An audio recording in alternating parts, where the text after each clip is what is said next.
السلام عليكم ورحمة الله وبركاته.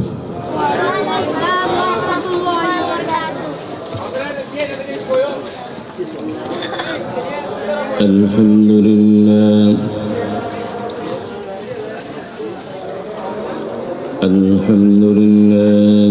نحمده ونستعينه ونعوذ بالله من شرور أنفسنا ومن سيئات أعمالنا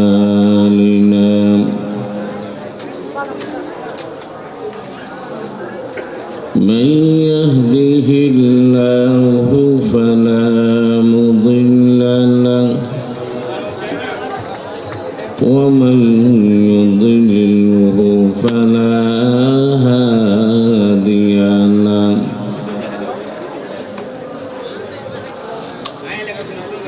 ونشهد أن لا إله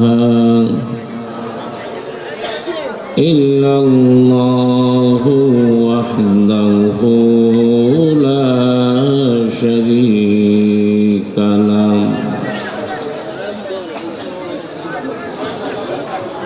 لا ضد له ولا ند له ولا مثل له ولا مثال له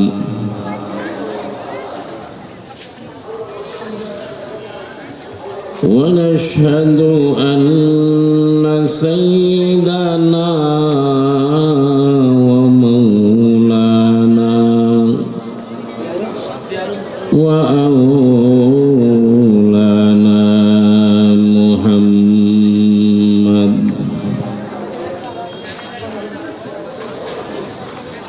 أرسله الله كافة للناس بشيرا ونذيرا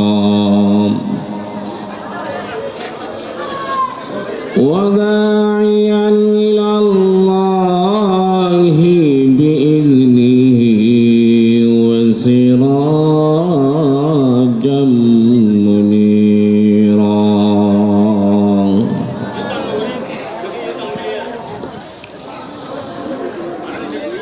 اللهم صل على سيدنا مولانا محمد وآله وأصحابه وبارك وسلم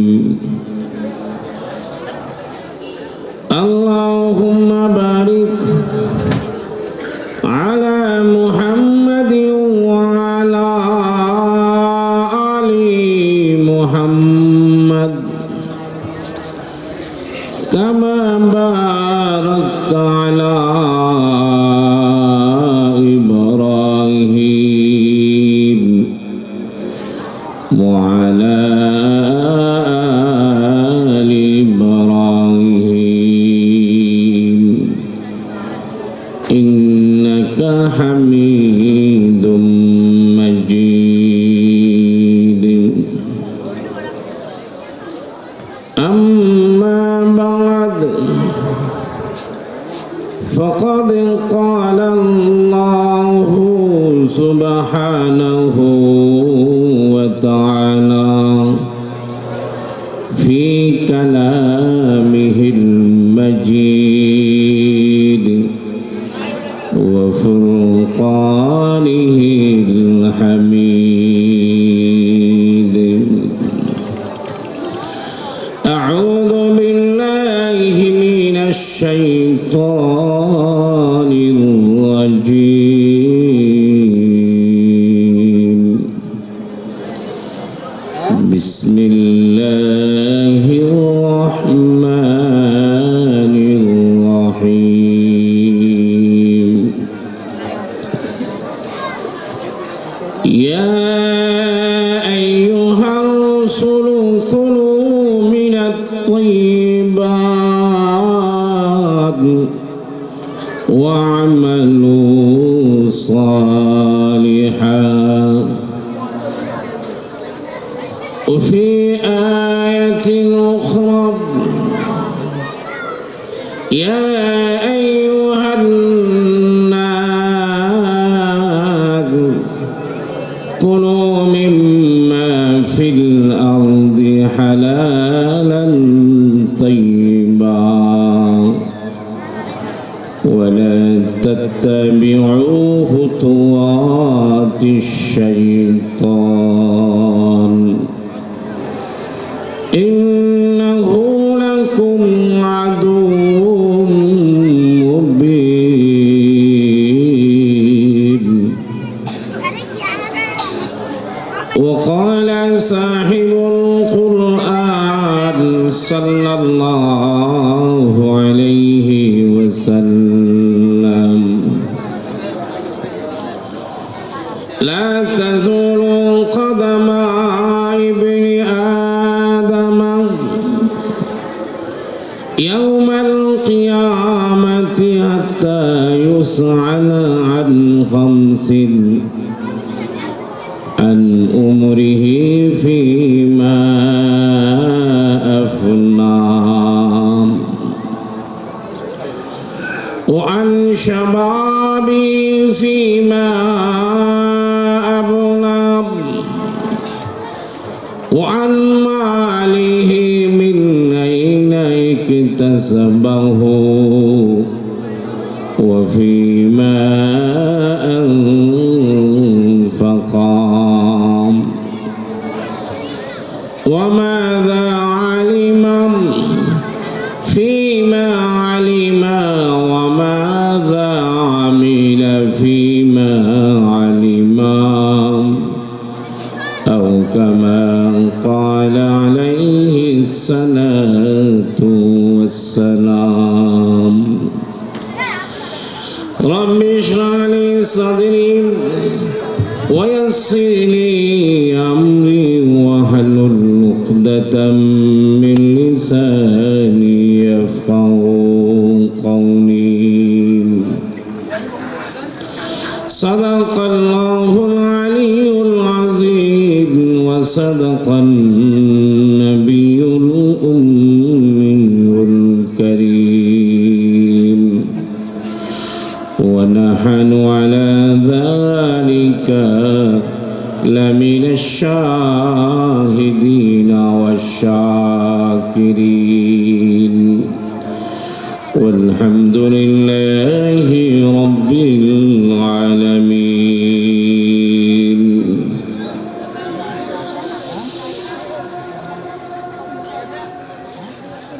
পর্যটন নগরী কক্সবাজার পৌরসভার অন্তর্গত 7 নম্বর ওয়ার্ডের দক্ষিণ পাহাড়তলী ইসলামপুর ঐক্য পরিষদের উদ্যোগে আয়োজিত একদিন ব্যাপী তাফসীরুল কোরআন মাহফিলের বর্তমান অধিবেশনের সম্মানিত শ্রদ্ধাভাজন সভাপতি, উপস্থিত উলামায়ে কেরাম, বেরাদরানে ইসলাম, পর্দার অন্তরালে অবস্থানরত দিনদার মুত্তাকি মা ও বোনেরা,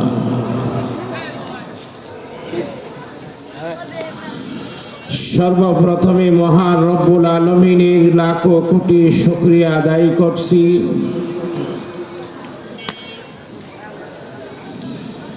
যিনি আমাদের সকলকে অত্যন্ত দয়া করে, মহাব্বত করে, ভালোবেসে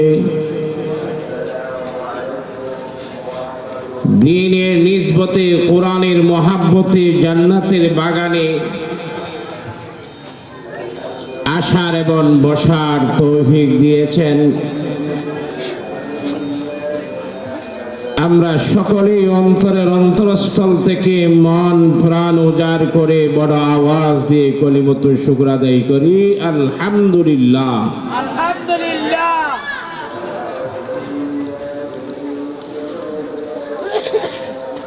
আমি আপনাদের সম্মুখে পবিত্র কোরআন মাজিদ থেকে একটি আয়াত রাসূল পাক সাল্লাল্লাহু আলাইহি ওয়াসাল্লামের আহাদিসে মুবারাকা থেকে একটি হাদিস শরীফ তেলাওয়াত করার সৌভাগ্য অর্জন করেছি। মহান রব্বুল আলামিন তৌফিক দিলেন এই আয়াত এবং হাদিসকে সামনে রেখে সংক্ষিপ্ত আকারে কিছু আলোচনা করার চেষ্টা করব।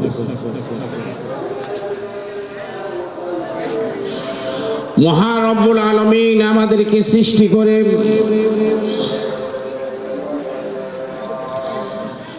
আমাদের রিজিকের ব্যবস্থা করে দিয়েছে।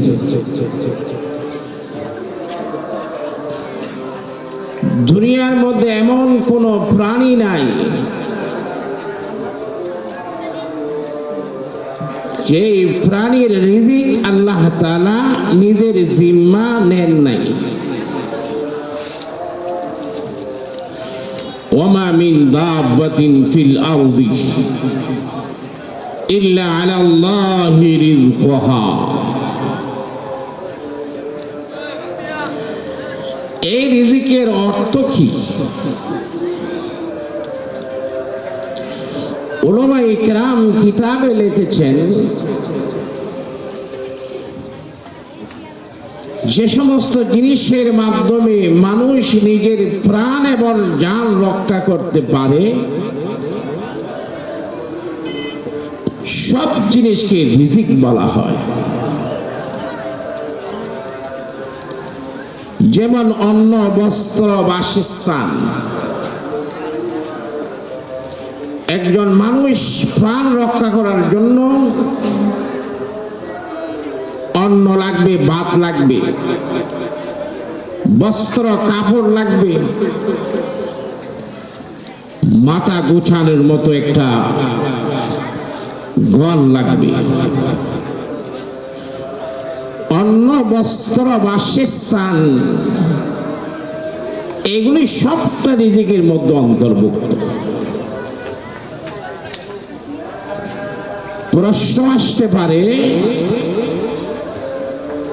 আল্লাহ তাআলা রিজিকের ব্যবস্থা করেছেন, তার অর্থটা কি? রিজিক আল্লাহ তাআলা প্রতি মানুষের বাড়িতে বাড়িতে পৌঁছে দিবে?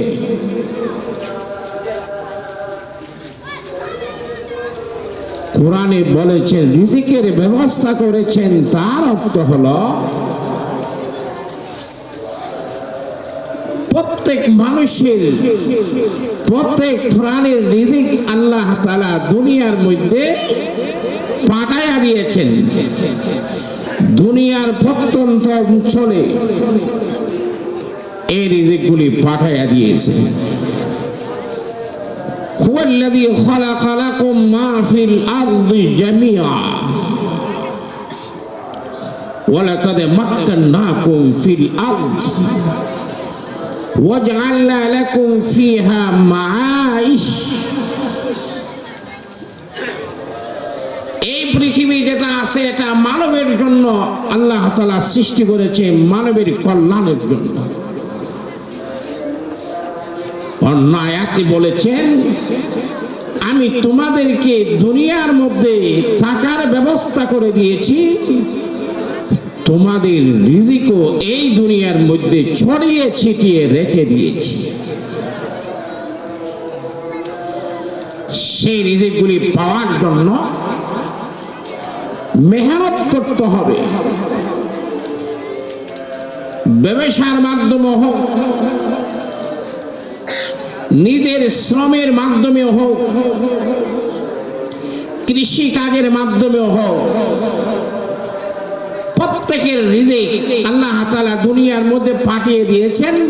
সেই রিজিকগুলি পাওয়ার জন্য মেহনত করতে হবে, সেগুলি মেহনতের মাধ্যমে অর্জন করতে হবে। ইসলাম সেই কথা বলেছেন যে একজন মানুষ যখন নিজের মেহনতের মাধ্যমে রিজিক তালাশ করবে, ওই মেহনতকে নফল নামাজ পড়লে যে পরিমাণ সওয়াব, ওই মেহনতেরও সেই পরিমাণ সওয়াব প্রদান করা হবে। পড়ুন সুবহানাল্লাহ। সুবহানাল্লাহ। আমার কথা নয়, আল্লাহ রাব্বুল আলামিন পবিত্র কোরআনে বলেন, ফাইদা কুজিয়াতিস সালাতু ফান্তাশিরু ফিল আরদ ওয়াবতাগু মিন ফাদলিল্লাহ।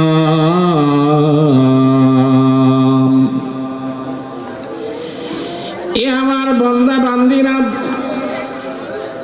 পাঁচ ওয়াক্ত নামাজ যখন সমাপ্ত হয়ে যাবে, মসজিদের মধ্যে বসে থাকার প্রয়োজন নাই। মসজিদ থেকে বের হয়ে তোমাদের রিজিকগুলি তোমরা তালাশ করে নাও। জমিনের প্রত্যন্ত অঞ্চলে তোমরা ছড়িয়ে পড়ো। আপনার মেহনতের মাধ্যমে, কৃষিকাজের মাধ্যমে, নিজের শ্রম বিনিয়োগের মাধ্যমে, ব্যবসার মাধ্যমে তোমার রিজিকটা তুমি তালাশ করে নাও। এই রিজিক যখন তুমি তালাশ করতে যাবে, এই নামাজ পড়লে যে পরিমাণ সওয়াব, তোমাকেও রিজিক তালাশের ক্ষেত্রে সেই পরিমাণ সওয়াব দেওয়া হবে। পড়ুন সুবহানাল্লাহ। তাহলে রিজিক এটা তালাশ করে নিতে হবে। আমাদের নবী হযরতে মুহাম্মদ মুস্তাফা সাল্লাল্লাহু আলাইহি ওয়াসাল্লাম কেমন নবী ছিলেন? লাউলাকা লামা খালাকাতুল আফলাক। আল্লাহ তাআলা আমার নবীকে সম্বোধন করে বলেছেন, হে নবী, আপনি যদি না হতেন, আমি আসমান জমিন সৃষ্টি করতাম না। আসমান এবং জমিনের মধ্যে 18,000 সৃষ্টি জগৎ আছে, কিছুই 18,000 একটা সৃষ্টি জগৎও আমি সৃষ্টি করতাম না। আমি আপনাকে ভালোবাসি। আল্লাহ বলেছেন, আমি আপনাকে ভালোবাসি। আপনার এই ভালোবাসা বহি প্রকাশ করবার জন্য আমি আসমান সৃষ্টি করলাম, জমিন সৃষ্টি করলাম। আসমান এবং জমিনের মধ্যে যে 18,000 সৃষ্টি জগৎ আছে, সব কিছু আপনার বিনিময়ে, আপনার কারণে আমি সৃষ্টি করলাম। পড়ুন সুবহানাল্লাহ। রাসূলকে বলেছেন, হে রাসূল, আপনি যদি দুনিয়া চান, উহুদ পাহাড় আছে, এটা স্বর্ণে রূপান্তরিত করে দেব। আমার নবী বলেছেন, না, আমি চাই না। আমি একবেলা খাবো, শুকর আদায় করব, আরেক বেলা খাবো না, সবর করব। আমি নিজের মেহনতের মাধ্যমে আমার জীবিকা আমি উপার্জন করব। একদিন রাসূল পাক সাল্লাল্লাহু আলাইহি ওয়াসাল্লাম নিজের জীবিকা উপার্জন করতে গিয়ে হাতে পুস্কা পড়ে গেছে, টোয়া পড়ে গেছে, পুস্কা পড়ে গেছে। সাহাবায়ে কেরামকে বললেন, হাযিহিল ইয়াদ ইউহিব্বুল্লাহ ওয়া রাসূলাহ। এই মেহনতি হাত, এই হাতকে আল্লাহ এবং আল্লাহ রাসূল পছন্দ করে। নিজের উপার্জনের জন্য কেহ যদি মেহনত করে, আল্লাহর হাবিব বলেছেন, তারা হলো আল্লাহর বন্ধু। পড়েন সুবহানাল্লাহ। আল্লাহর হাবিব বলেন, আল কাসিবু হাবিবুল্লাহ। যারা নিজের শ্রমের মাধ্যমে নিজের জীবিকা উপার্জন করে, ব্যবসার মাধ্যমে হোক, রিক্সা চালার মাধ্যমে হোক, কৃষি কাজের মাধ্যমে হোক, নিজের শ্রম প্রয়োগ করে যারা নিজের উপার্জন নিজে কামায় আনে তারা হলো আল্লাহর বন্ধু। রিজিকগুলি আমাদের তালাশ করে নিতে হবে। তবে উলামায়ে কিরাম বলেছেন, যেখান থেকে চাই, যেখান থেকে মনে চাও সেখান থেকে রিজিক তালাশ করা যাবে না। দুটি মূলনীতি নির্ধারণ করে দিয়েছে। এক নম্বর মূলনীতি হলো উপার্জিত পণ্য মূলগতভাবে হালাল হতে হবে। যে জিনিসটা তুমি তালাশ করে নিবে মূলগতভাবে হালাল। কুকুর শুকর মূলগতভাবে হালাল নয়, এটা হলো মূলগতভাবে হারাম। এক নম্বর শর্ত হলো যেই জিনিসটা তুমি উপার্জন করবে সেই জিনিসটা মূলগতভাবে হালাল হতে হবে। দ্বিতীয় নম্বর শর্ত হলো যেই পন্থায় তুমি রিজিক উপার্জন করবে ওই পন্থা যেটা আছে সেটা শরীয়ত অনুমোদিত হতে হবে। এই দুই শর্তকে সামনে রেখে যেই সম্পদ উপার্জন করা হবে ওই সম্পদটাকে বলা হবে হালাল। এই দুই শর্তকে উপেক্ষা করে সম্পদ যদি উপার্জন করা হয় সেই সম্পদটি হবে হারাম। তাহলে সম্পদ এটা হলো রিজিক। রিজিক তালাশ করে নিতে হবে দুই শর্তকে সামনে রেখে। ওই উপার্জিত পণ্য মূলগতভাবে হালাল এবং তাইয়্যিব হতে হবে। আর যেই পন্থায় যেই মাধ্যমে সম্পদ উপার্জন করা হবে সেই মাধ্যমটিও বৈধ হতে হবে। এই দুই শর্তকে সামনে রেখে সম্পদ যদি উপার্জন করা হয় তাহলে সম্পদটিকে বলা হবে হালাল। এই দুই শর্তকে সামনে না রাখে যেখান থেকে মনে চাই সেখান থেকে সম্পদ উপার্জন করা হলো সেই সম্পদটি হবে হারাম। এই হারাম সম্পদ যদি আপনি ভক্ষণ করেন, ব্যবহার করেন, আহার করেন, পরিধান করেন, আপনার পরিণতি কি হবে, শাস্তি কি হবে?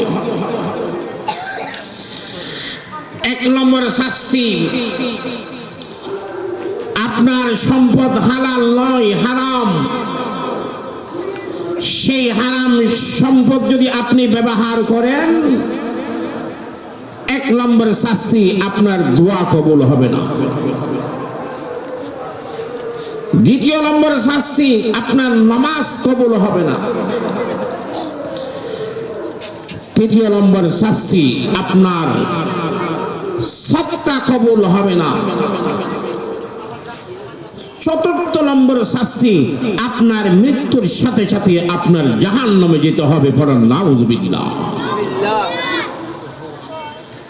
হারাম সম্পদ যদি আমরা আহার করি, ভক্ষণ করি, ব্যবহার করি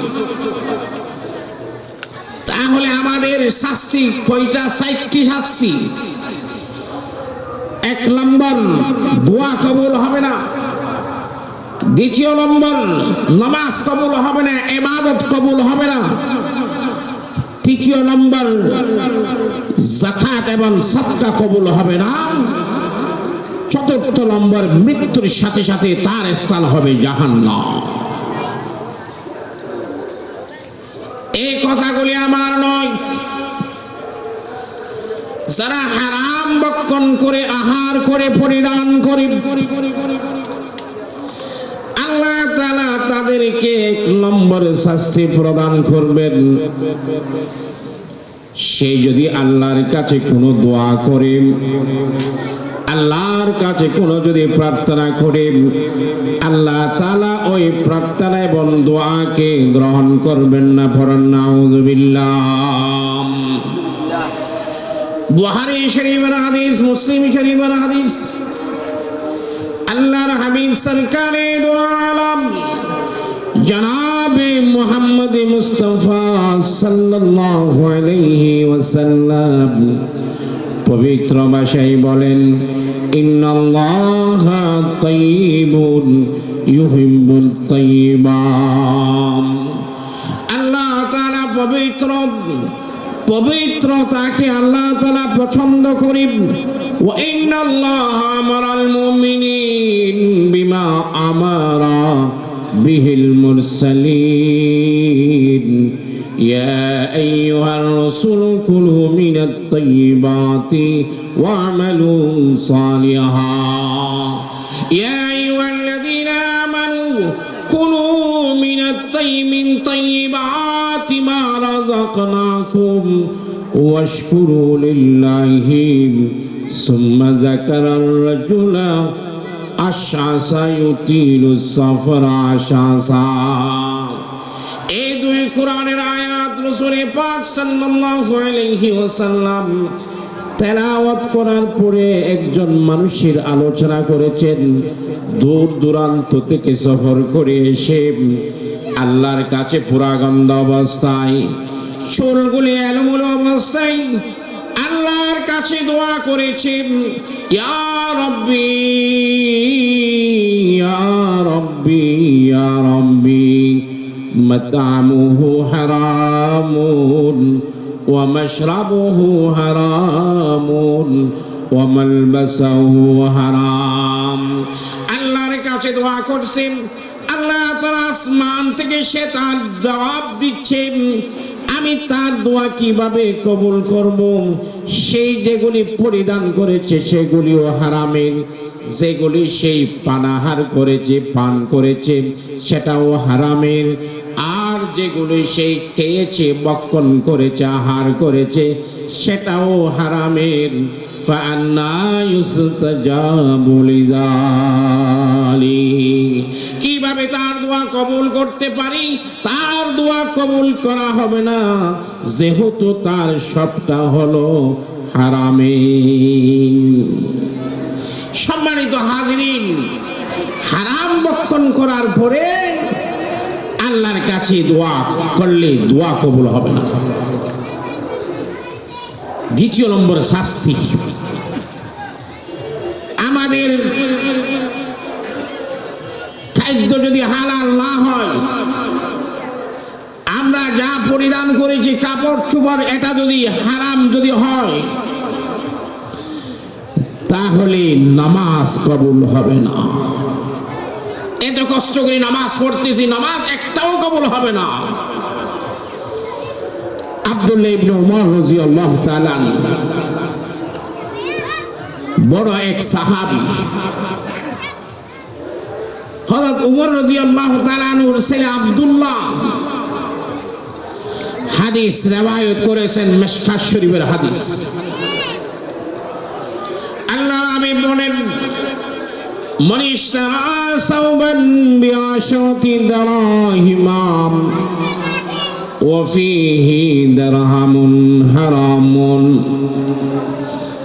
লাম ইয়াকবালিল্লাহু লাহু সালাতান মা দামা আলাইহি।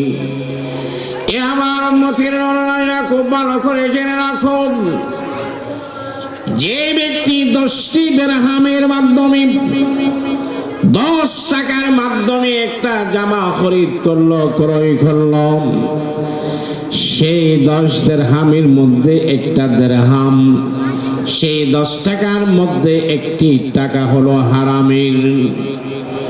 ওই জামা পরিধান করার পরে সেই যত নামাজ পড়বে আল্লাহ তাআলার কাছে একটি নামাজও কবুল হবে না। পড়েন নাউযুবিল্লাহ। 1 দিরহাম হারাম, 10 দিরহামের মধ্যে 1 দিরহাম হারাম। কাপড় ক্রয় করেছেন, ওই কাপড় যদি ব্যবহার করে নামাজ পড়ে নামাজ কবুল হবে না। তৃতীয় নম্বর শাস্তি, আমরা যে মারা যাব, মৃত্যু নিশ্চিত। দুনিয়ার মধ্যে যত বিষয় আছে সমস্ত বিষয় নিয়ে ইখতিলাফ এবং মতভেদ আছে। একটা বিষয়ে কোন ধরনের মতভেদ নাই, মতানৈক্য নাই, দ্বিমত নাই, সেটা হলো মৃত্যু। আমারও মৃত্যু হবে, আপনারও মৃত্যু হবে। আমার খাদ্য যদি হালাল হয়, হালাল না হয়, হারাম হয়, এই অবস্থায় যদি আমি মারা যাই, আমার স্থান হবে জাহান্নাম। পড়েন নাউযুবিল্লাহ। আমার কথা নয়, আল্লাহর হাবিব সরকারে দু আলম জনাবে মুহাম্মদি মুস্তাফা সাল্লাল্লাহু আলাইহি ওয়াসাল্লাম পবিত্র ভাষায় বলেন, লা ইয়াদখুলুল জান্নাতা জাসাদুন গুযিয়া বিল হারামি ওয়া ফি রাওয়ায়াতিন লা ইয়াদখুলুল জান্নাতা লাহমুন নাবাতা মিনাস সুহতিন ওয়া কুল্লু লাহমিন নাবাতা মিনাস সুহতিন কানাতিন নারু আওলা মিন। ওই শরীর ব্যস্ত যাবে না যেই শরীরটা আপনার বড় হয়েছে হারামের মাধ্যমে, হারাম কামারের মাধ্যমে যেই শরীরটা বৃদ্ধি পেয়েছে, বড় হয়েছে, যেই শরীরের রক্ত হারামের মাধ্যমে বাড়ছে, ওই শরীর মৃত্যুর পরে ব্যস্ত যাবে না। পড়েন নাউযুবিল্লাহ।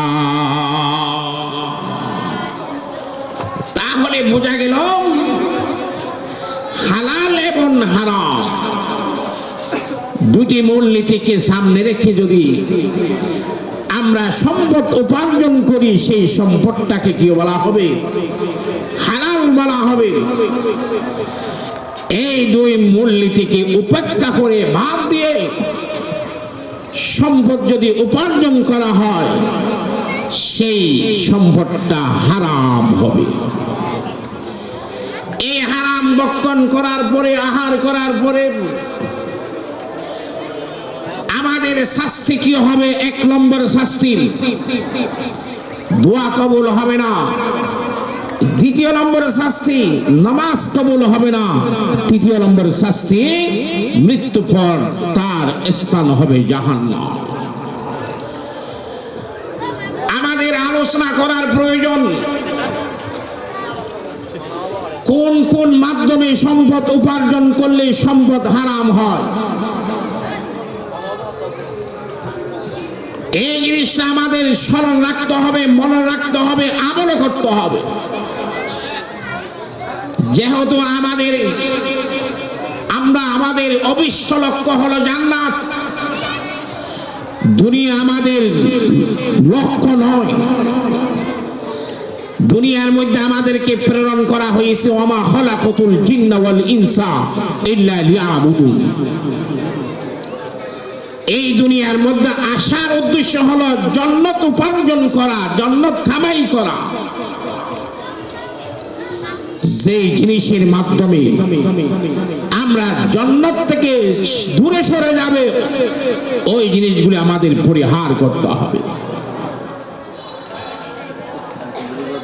আমাদের জিনিসটা কোন কোন মাধ্যমে সম্পদ উপার্জন করলে সম্পদটি হারাম হবে, এই জিনিসটা আমাদের মনে রাখতে হবে। 1 নম্বর,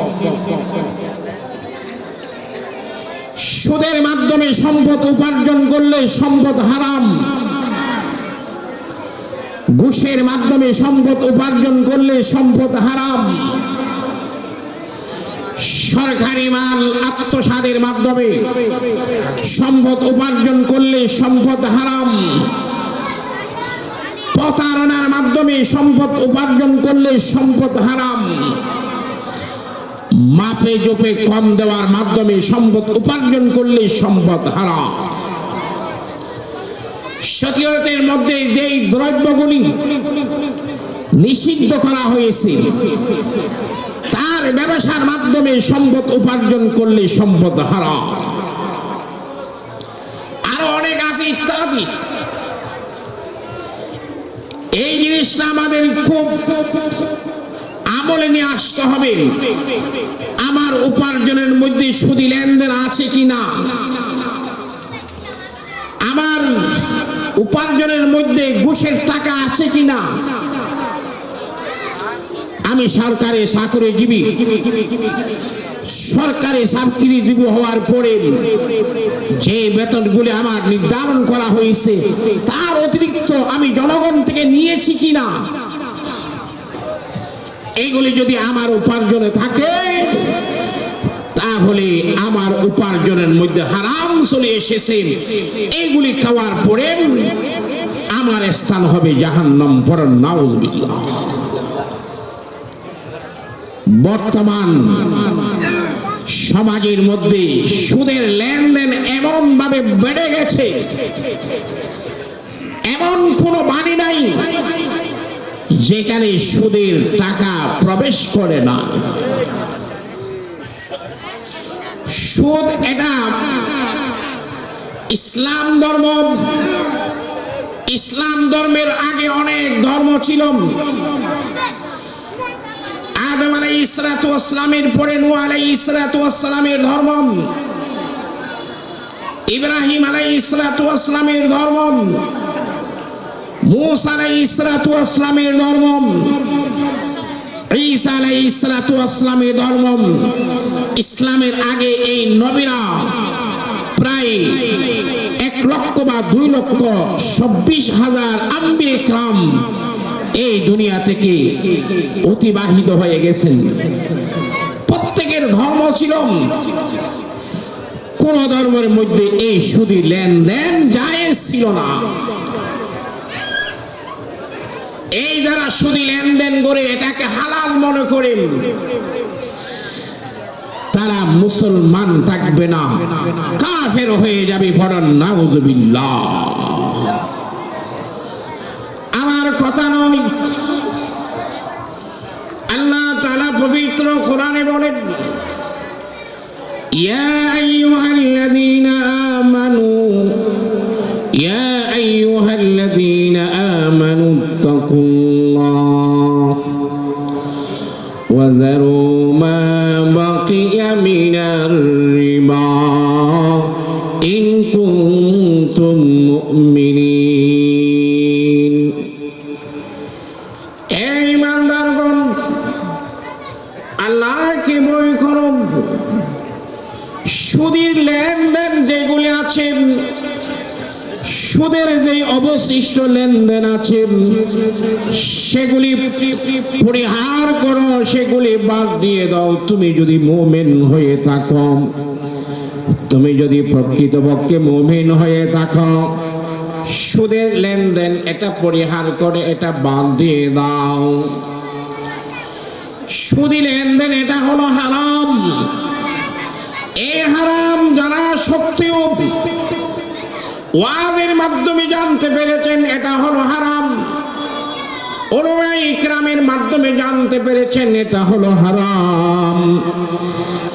এই হারাম জানার পরেও যদি তোমরা সুদি লেনদেন পরিহার না করো তাহলে আল্লাহ এবং আল্লাহর রাসূলের বিপক্ষে যুদ্ধ করার জন্য প্রস্তুত হয়ে যাও।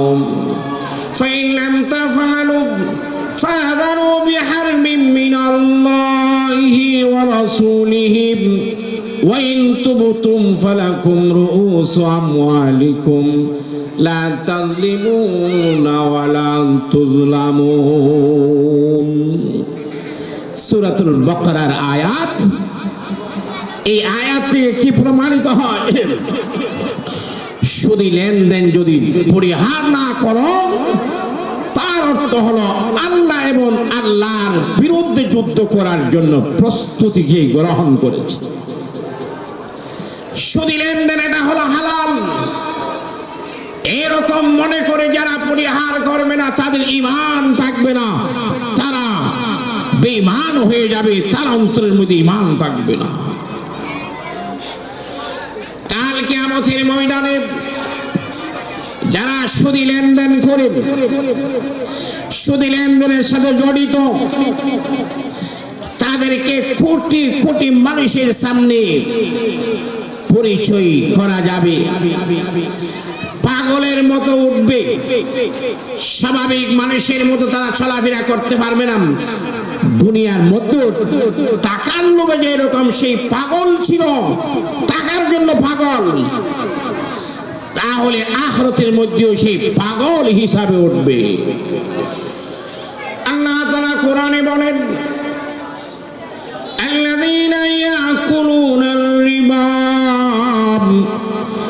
লা ইয়াকুমুনা ইল্লা কামা ইয়াকুমু ইয়াতাখাব্বাতুহুমুশ শাইতানু মিনাল মাস। যারা সুদ গ্রহণ করে, সুদ খায়, সুদ লেনদেনের সাথে জড়িত, কাল কিয়ামতের ময়দানে স্বাভাবিকভাবে তারা উঠতে পারবে না। শয়তান মস করলে যে রকম পাগল হয়ে যায়, পাগলের মতো হয়ে তারা ময়দানে মাশরে উঠবে। সুদের দ্বিতীয় নম্বরে শাস্তি, যারা সুদী লেনদেন করে কত যে অপরাধ করে, মারাত্মক, কত মারাত্মক গুনাহ। আমাদের সমাজে যদি একজন ব্যভিচার থাকে, জেনার মধ্যে লিপ্ত হয়, প্রকাশ্যে জেনার মধ্যে লিপ্ত হয়, সমাজের মধ্যে তাকে রাখা যাবে নাকি সমাজচ্যুত করা হবে, সমাজচ্যুত করা হবে, সমাজ থেকে বের করা হবে। জেনার মধ্যে লিপ্ত হয়েছে কেন? সেটাকে আমরা গুনাহ মনে করি। কিন্তু এক দিরহাম, এক টাকা, দিরহাম মানে টাকা, এক টাকা সম পরিমাণ যারা সুদ ভক্ষণ করে, সুদ আহার করে, তাদের শাস্তি, তাদের গুনাহ কি রকম হবে? 36 বার জিনা করলে, ব্যভিচারে লিপ্ত হলে যেই পরিমাণ পাপ হয়, তার চেয়ে মারাত্মক হবে। পড়েন নাউজুবিল্লাহ। আমার কথা নয়, আল্লাহর হাবিব সরকারে দু আলম জনাবে মুহাম্মদ মুস্তাফা সাল্লাল্লাহু আলাইহি ওয়াসাল্লাম পবিত্র ভাষায় বলেন, দিরহামু রিবা ইয়াকুলুহুর রাজুলু ওয়া হুয়া ইয়ালামু আশাদ্দু মিন 36 জিনিয়াম। আমার উম্মতের নরনারীরা খুব ভালো করে জেনে রাখুন, মৃত্যু পর্যন্ত স্মরণ রাখুন, যারা জেনে শুনে এক দিরহাম সম পরিমাণ সুদের টাকা ভক্ষণ করবে, আহার করবে, ব্যবহার করবে, তাদের পাপ কি রকম হবে? 36 বার জিনা করলে যে রকম পাপ হয়, তার চেয়ে মারাত্মক হবে। পড়েন নাউজুবিল্লাহ। এটা হলো 3 নম্বর শাস্তি সুদের। আর একটা শাস্তি হলো, সুদের 70 প্রকারের পাপ আছে। কয় প্রকার? 70 প্রকারের পাপ, 70 প্রকারের পাপ আছে, গুনাহ। গুনাহ একেবারে ছোট দেখি রকম, নিজের মায়ের সাথে ব্যভিচারে লিপ্ত হলে, জিনা করলে, নিজের মার সাথে জিনা করলে যেরকম পাপ, সুদের একেবারে নিষেধটা হলো সেই রকম পাপ। পড়েন নাউজুবিল্লাহ। মিশকাত শরীফের হাদিস, সিহাসিতার হাদিস, আল্লাহর হাবিব বলেন, আর রিবা 70 জুজআন আইসারুহা আইয়ানকিহার রাজুলু উম্মাম। এ আমার উম্মতের নরনারীরা খুব ভালো করে জেনে রাখো, মা বোনেরা ভালো করে জেনে রাখো, সুদের 70 প্রকারের গুনাহ আছে, পাপ আছে। একেবারে নরমালটা নিষেধটা পাপ হলো নিজের মায়ের সাথে জেনা করলে যেরকম পাপ হয়, একেবারে নিষেধটা হলো সেই রকম পাপ। পড়ুন নাউজুবিল্লাহ। যারা সুদী লেনদেনে জড়িত আছে, আল্লাহর হাবিব তাদেরকে অভিসম্পাদ করেছেন, লানত করেছেন। একজন নয়, 4 জনকে। যারা সুদ গ্রহণ করে আর যারা সুদ দেয়, যারা সুদী কাগজপত্র লেখে আর যারা সুদী লেনদেনের মধ্যে সাক্ষী থাকে, 4 প্রকার মানুষের উপর লানত করেছেন। বুখারী শরীফের হাদিস, মুসলিম শরীফের হাদিস। লানা রাসূলুল্লাহ সাল্লাল্লাহু আলাইহি ওয়াসাল্লাম আকিলার রিবা ওয়া মুকিলাহুম ওয়া কাতিবাহু ওয়া শাহিদাইহিম ওয়া ক্বালাহুম সাওয়াউন আও কামা ক্বালা আলাইহিস সালাতু ওয়াস সালাম। আল্লাহ তাআলা 4 প্রকার মানুষের উপর অভিসম্পাদ করেছেন, লানত করেছেন। 1 নম্বর হলো যারা সুদ গ্রহণ করে, 2 নম্বর হলো যারা সুদ প্রদান করে, আর 3 নম্বর হলো যারা সুদী লেনদেনের মধ্যে কাগজপত্র লেখে, আর 4 নম্বর হলো যারা এই সুদী লেনদেনের মধ্যে সাক্ষী থাকে। পড়ুন নাউজুবিল্লাহ। ময়দানে মাহশর আমাদের সবাইকে সেখানে উপস্থিত হতে হবে। একটা ময়দান, যেই ময়দানে আউয়ালিন থেকে আখিরিন পর্যন্ত, আদম আলাইহিস সালাতু ওয়াস সালাম থেকে নিয়ে কিয়ামত পর্যন্ত যতগুলি মানুষ এসেছে আসবে, সমস্ত মানুষ এক ময়দানে উপস্থিত হবে। সেই ময়দানকে বলা হয় কিয়ামতের ময়দান। সেখানে সেই ময়দানের মধ্যে যারা সুদখোর আছেন তাদেরকে পৃথকভাবে চিনা যাবে। বড় বড় ফেট হবে, সেই ফোটের মধ্যে বড় বড় অজগর সাপ নড়াচড়া করবে। সবাই বুঝতে পারবে এটা হলো সুদখোর। আল্লাহর হাবিব বলেন, আতাইতু লাইলাতা উসরিয়াবি আলা কওমিন বুতুনুহুম কালবুয়ুত ফিহাল হায়াতু তুরা মিন খারিজি বুতুনিহিম। আল্লাহর হাবিব বললেন, মেরাজের রজনী, আমি যে রাত্রে মেরাজে গিয়েছিলাম, আসমান এবং জমিনে সবটা ভ্রমণ করেছি। মেরাজের মধ্যে, রজনীর মধ্যে আমি জান্নাত ভ্রমণ করেছি, আমি জাহান্নাম ভ্রমণ করেছি।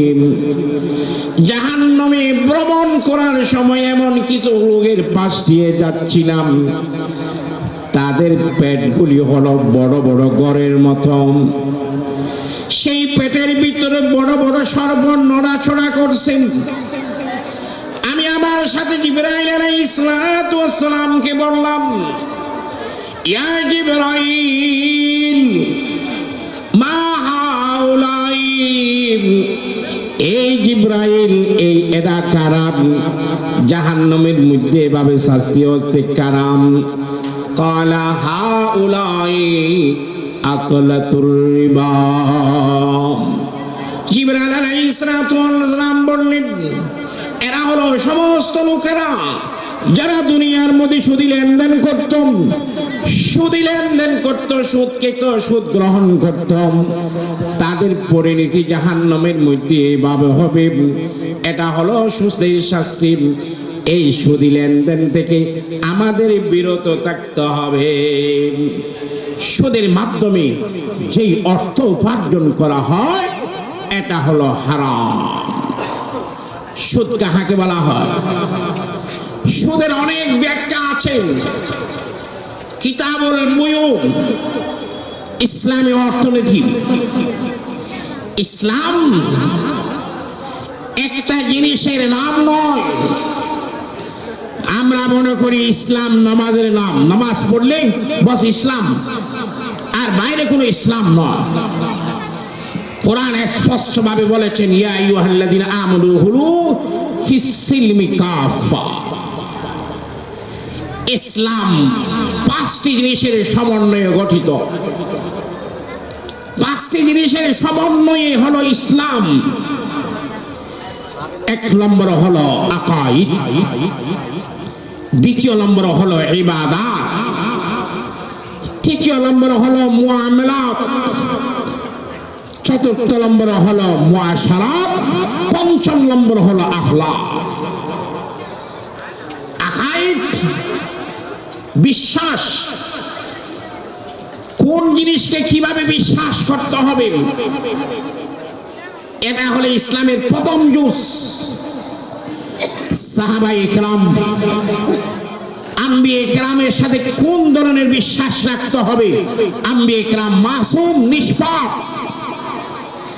কেহ যদি আম্বিয়ে কেরামকে পাপ করেছে এরকম বলে, তাহলে তার আকীদা ঠিক হয়নি। দ্বিতীয় নম্বর হলো ইবাদত, নামাজ, হজ, রোজা, যাকাত সবটা অন্তর্ভুক্ত। তৃতীয় নম্বর হলো মুআমালাত, মুআমালাত লেনদেন, ইসলামের অর্থ ব্যবস্থা, ইসলামী অর্থনীতি। অর্থনীতি সেটা পুঁজিবাদী অর্থনীতি, ইসলামী অর্থনীতি, এগুলির মধ্যে পার্থক্য আছে। ইসলামী অর্থনীতির মধ্যে কোনো সুদের স্থান না। এই সুদের অর্থ হলো পরিষ্কার মোটামুটি হতা হলো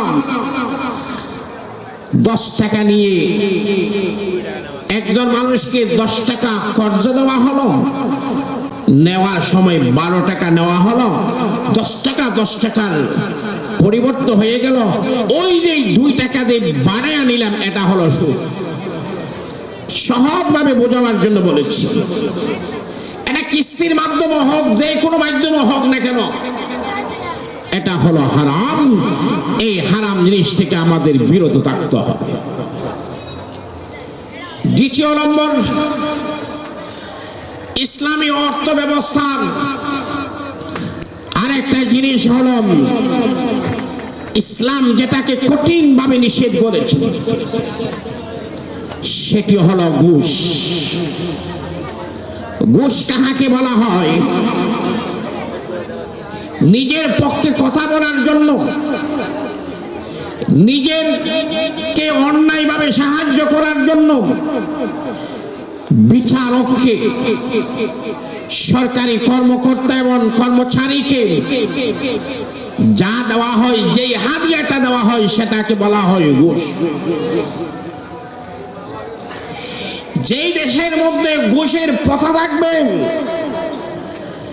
সেই দেশের আইন এটা নিয়ন্ত্রিত থাকবে না। যত্র তত্র মানুষ মারা যাবে, রাহাজানি এবং কোন এটা বৃদ্ধি পাবে, চুরি বাড়বে, নিয়ম কানুন, সামাজিক আইন শৃঙ্খলা যেটা আছে সেটা বিনষ্ট হয়ে যাবে। কারণটা কি?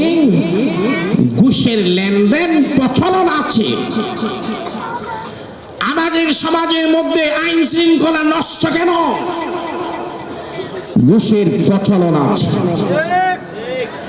পিয়ন থেকে শুরু করে প্রধানমন্ত্রী পর্যন্ত ঘুষের লেনদেন হয়। এই ঘুষের লেনদেন, ঘুষের টাকা 5 তলা 20 তলা বাড়ি করা হয়েছে, ভালো ভালো খাবার হাঁটছেন। পরিণতি কি হবে? কত বছর? 20 থেকে বেশি 100 বছর।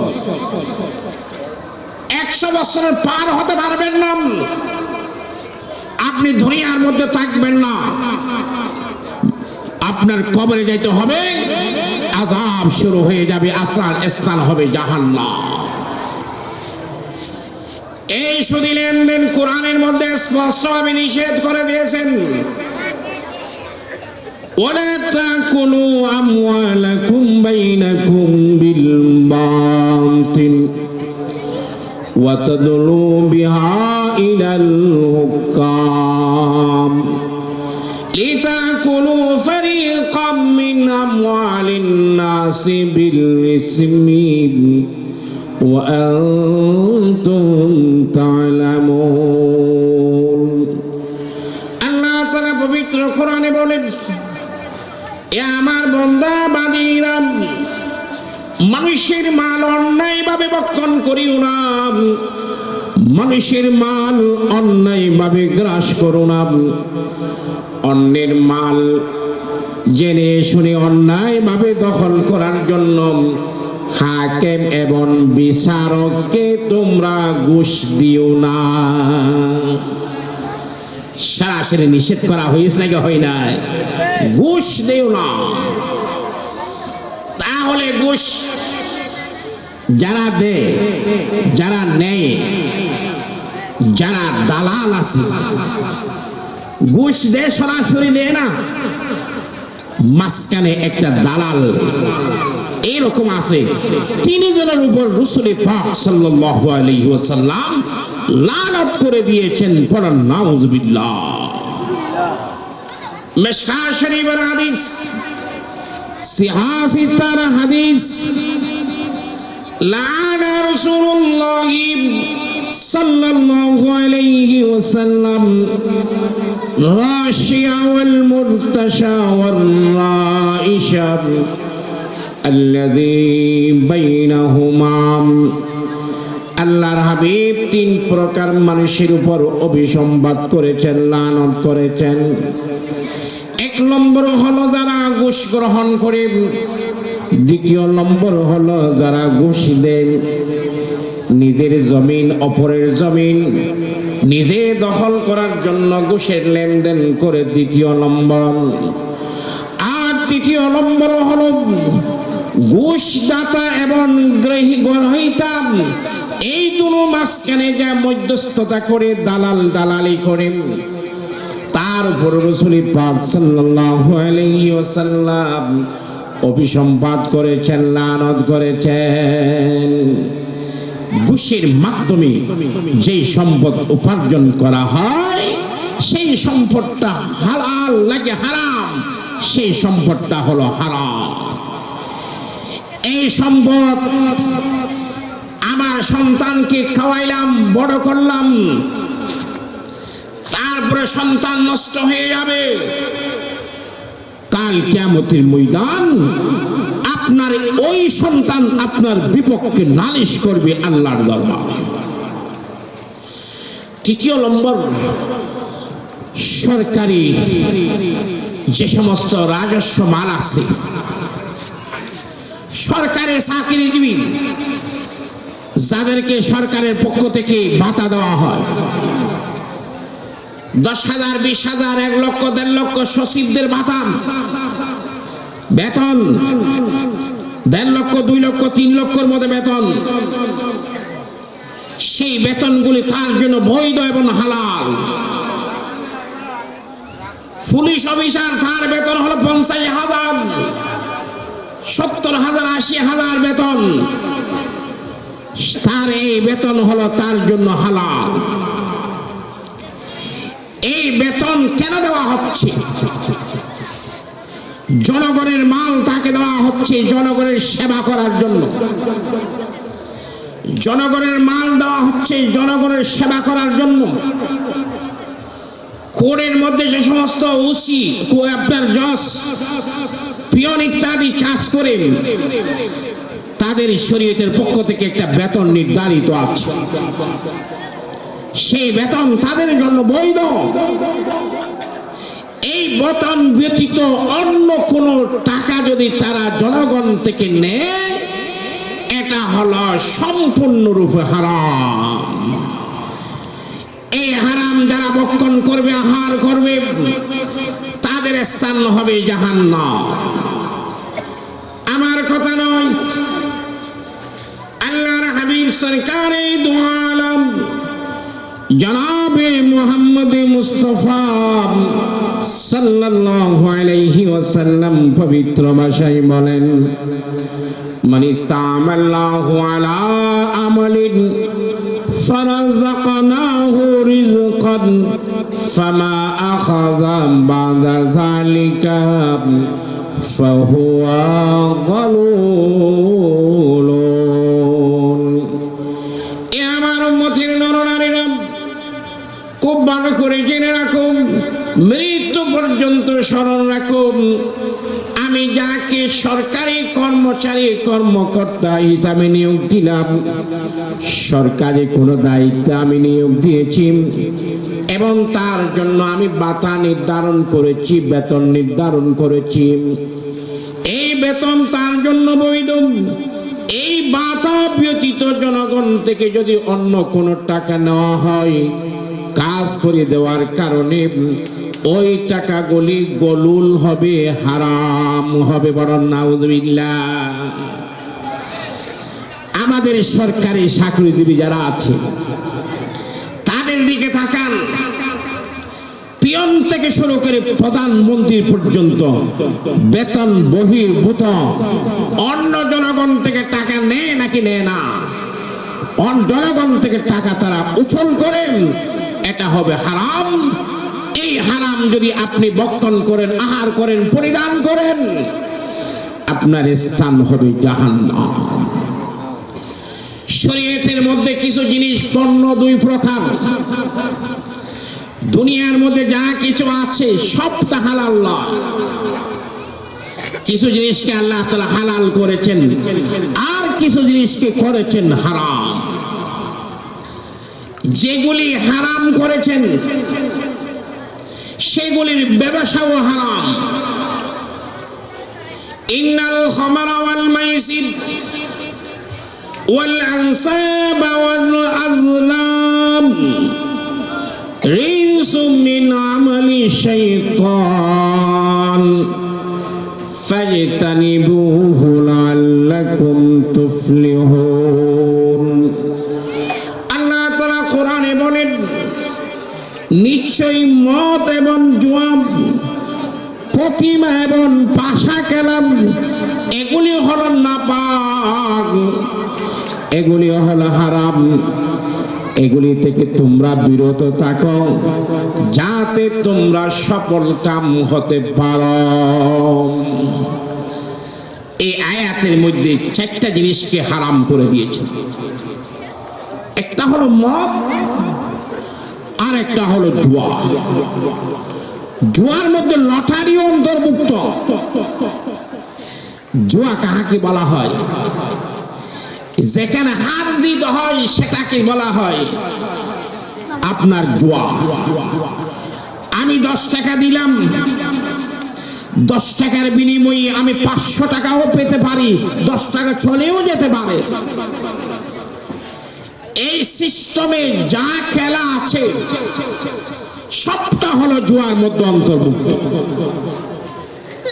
আমাদের দেশে গ্রামে গঞ্জে লটারি বিক্রি করা হয়, লটারির কাগজ 10 টাকা 10 টাকা 10 টাকা। তাও 10 টাকার বিনিময়ে আমি 5000 টাকাও পেতে পারি, 10 টাকা চলেও যেতে পারে। এটাকে বলা হয় জুয়া। এই জিনিসটা হলো সম্পূর্ণ হারাম। জুয়ার মধ্যে আমি 10 টাকা দিলাম, ভাগ্যর চাকা গলে গেছে, 10,000 টাকা পেলাম, ওই 10 টাকা 1000 টাকা আমার জন্য হালাল হবে নাকি হারাম হবে? আমার জন্য হবে হারাম। যে সমস্ত জিনিস আল্লাহ তাআলা হারাম সাব্যস্ত করেছেন, যেমন মদ আছে, মদ কাহাকে বলা হয়? মাদক দ্রব্য।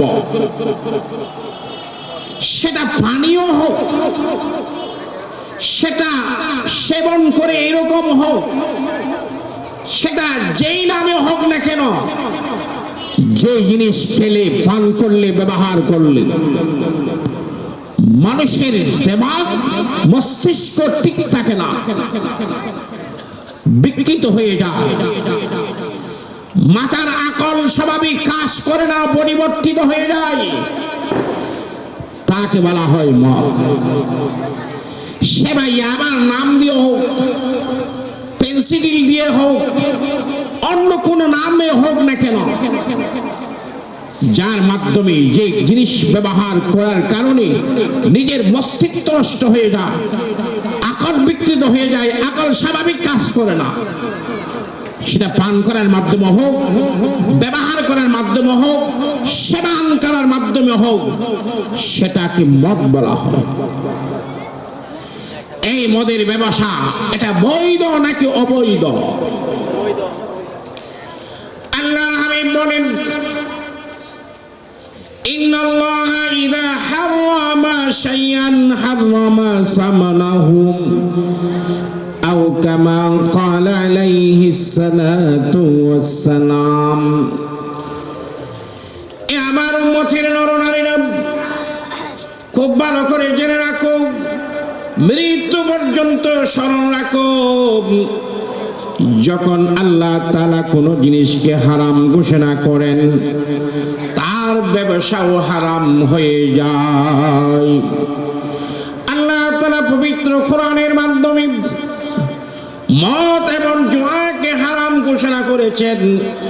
মদ এবং জুয়া যখন হারাম হয়ে গেল, তার ব্যবসাও হারাম হয়ে যাবে। এই মদের ব্যবসার মাধ্যমে কেহ যদি কোটি কোটি টাকার মালিক হয়ে যায়, তার সমস্ত সম্পদ হবে হারাম। সেই জন্য মাদক দ্রব্য যেটা আছে তার ব্যবসাটা হলো হারাম। আরেকটা জিনিস আমাদের বাজারের মধ্যে সেটা পাওয়া যায়, বেজাল বেজাল বেজাল, পণ্যের মধ্যে বেজাল দেওয়া। বর্তমান বাংলাদেশের মধ্যে বেজাল দেয় না এরকম কম পণ্য পাওয়া যাবে, সবটা বেজাল। এটাকে মানুষকে ধোঁকা দেওয়া। হাদিসে স্পষ্টভাবে বলে দিয়েছেন, মান গাশশা ফালাইসা মিন্না। যে মানুষকে ধোঁকা দিবে, বেজাল মিশ্রিত করে পণ্য বিক্রয় করবে, তাহলে তারা আমার দল মুক্ত নয়, আমার উম্মত মুক্ত নয়, আমার উম্মত থেকে তারা বের হয়ে গেছে। পর্যাপ্ত পরিমাণ ভালো কাজ করতে পারেন, আর যদি খারাপ কাজ করতে চাই তাহলে পর্যাপ্ত পরিমাণ খারাপ কাজ করতে পারেন। যৌবন কালকে তুমি কিভাবে অতিবাহিত করেছো, আল্লাহর ইবাদতের মধ্যে নাকি নাফরমানির মধ্যে, এটা তুমি বলে দাও। যৌবনকালের হিসাব দিয়ে যাও। যৌবনকাল যদি তুমি হিসাবটা ভালো হয়, আল্লাহর ইবাদতের মধ্যে তুমি কাটাইতে পারো, অতিবাহিত করতে পারো, কাল কিয়ামতের ময়দানে আরশের নিচে আপনাকে ছায়া দেওয়া হবে। বরং সুবহানাল্লাহ। আল্লাহর হাবিব বুখারী শরীফের হাদিস, মুসলিম শরীফের হাদিস, আল্লাহর হাবিব সরকারে দো আলম জনাব মুহাম্মদ মুস্তাফা সাল্লাল্লাহু আলাইহি ওয়াসাল্লাম পবিত্র ভাষায় বলেন, সাবাতুন ইউজিল্লুহুমুল্লাহু ইয়াওমা লা জিল্লা ইল্লা জিল্লুহু, ইমামুন আদিল ওয়া শাবুন নাশা ফি ইবাদাতিল্লাহি। 7 প্রকার মানুষকে আল্লাহ তাআলা কাল কিয়ামতের ময়দানে আরশের নিচে ছায়া দিব। সেই 7 প্রকারের মধ্যে থেকে দ্বিতীয় নম্বর হলো ওই যুব সমাজ যৌবনকালে আল্লাহ তাআলার ইবাদত করেছে। পড়ুন সুবহানাল্লাহ। এই দ্বিতীয় নম্বর প্রশ্ন করা হবে। তৃতীয় নম্বর প্রশ্ন, ওয়ান মালিক, কাল কিয়ামতের ময়দানে 5টি প্রশ্নের মধ্য থেকে তৃতীয় নম্বর প্রশ্ন হলো, ওয়ান মালিহি মিন আইনা ইকতাসাবাহু ওয়া ফীমা আনফাকাহু। এ আমার বান্দা, তোমাকে আমি মাল উপার্জন করার জন্য, সম্পদ উপার্জন করার জন্য বলেছিলাম। 2টি মূলনীতি নির্ধারণ করে দিয়েছিলাম। সম্পদ যেখান থেকে চাই সেখান থেকে তুমি উপার্জন করতে পারবে না। দুটি মূলনীতিকে সামনে রেখে সম্পদ উপার্জন করতে হবে। এক নম্বর, উপার্জিত পণ্য যেটা আছে সেটা হালাল হতে হবে, তাইয়্যিব হতে হবে, পবিত্র হতে হবে। দ্বিতীয় নম্বর হলো, যে পন্থায় সম্পদ উপার্জন করবা ওই পন্থা বৈধ হতে হবে, শরীয়ত অনুমোদিত হতে হবে। তুমি যে সম্পদ উপার্জন করেছিলাম, কিসের মাধ্যমে সম্পদ উপার্জন করেছিলাম? ঘুষের মাধ্যমে, নাকি সুদের মাধ্যমে, নাকি জুয়ার মাধ্যমে, নাকি মাদক দ্রব্যের ব্যবসার মাধ্যমে, নাকি রাষ্ট্রীয় সম্পদ আত্মসাদের মাধ্যমে, নাকি জনগণের মাল অবৈধ গ্রহণ করার মাধ্যমে? কোন মাধ্যমে তুমি সম্পদ উপার্জন করেছিলা? আজকে তুমি বলে যাও। এটারে কিন্তু প্রশ্ন করা হবে। যারা কোটি কোটি জনগণের মাল সম্পদ নিয়ে দেশ থেকে পালায়া গেছে, কাল কিয়ামতের ময়দানে আল্লাহর সামনে তাদের মুখোমুখি হতে হবে। এটা হলো তৃতীয় নম্বর প্রশ্ন। চতুর্থ নম্বর প্রশ্ন, হালাল ভাবে আমি ব্যবসার মাধ্যমে, যারা ব্যবসা করেন, সঠিকভাবে ব্যবসা করেন, তাদের দাম কিন্তু অনেক বেশি। কাল কিয়ামতের ময়দানে যারা সঠিকভাবে ব্যবসা করেন, হালাল ভাবে ব্যবসা করেন, তাদের স্থান হবে নবীদের সাথে, তাদের স্থান হবে শহীদদের সাথে, সিদ্দিকদের সাথে। পড়েন সুবহানাল্লাহ। আমার কথা নাই, মিশকাত শরীফের হাদিস। আল্লাহর হাবিব সরকারে দু আলম জনাবে মুহাম্মদ মুস্তাফা সাল্লাল্লাহু আলাইহি ওয়াসাল্লাম পবিত্র ভাষায় বলেন, আত্তাজু সুদুকুল আমিন মান নাবিয়িনা ওয়াস সিদ্দিকিনা ওয়াশ শুহাদা। যারা আমানতদার সত্যবাদী ব্যবসায়ী আছেন, যারা সত্য ব্যবসায়ী, আমানতদার ব্যবসায়ী, চুরি করে না, মাফেজুবে কম দেয় না, বেজাল দেয় না, এইরকম ব্যবসায়ী যারা আছে, কাল কিয়ামতের ময়দানে তাদের স্থান তাদের সাথে হবে, নবীদের সাথে হবে, সিদ্দিকদের সাথে হবে, আর শহীদদের সাথে হবে। পড়েন সুবহানাল্লাহ।